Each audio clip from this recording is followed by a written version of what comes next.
Rikthimin e neneve të ligjit për importin e plerave në Shqipëri për deputeten Mimoza Fizi është një pabesi e qeverisë ndaj qytetarëve. Në kalendarin e punimeve të Kuvendit për muajin shtator është futur një projekt ligj i cili synon lejimin e importit të plerave në Shqipëri.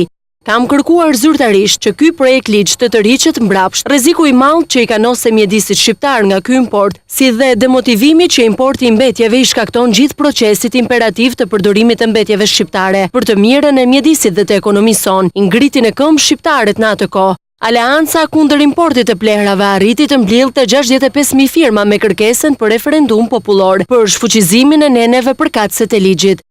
E konsideroj si tradhti ndaj 10 mijëra shqiptarve që firmosen për referendum në 2013 dhe po kështu ndaj milionave shqiptarve, të cilive u hoqe drejta referendumit përmes ligjit të parë të qeverisë së rilindjes.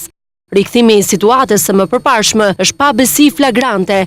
I mbetëm të gjitha argumenteve se importi mbetjeve rrezikon rënd mjedisin dhe shëndetin në qytetarëve të vendit tonë. Mendoj se kjo çështje, e cila prek secilin prej nesh, do të ngrej pesh çdo shqiptar. Hafizi kërkon anullimin e këtij neni, i cili do të kishte pasojë negative për vendin tonë.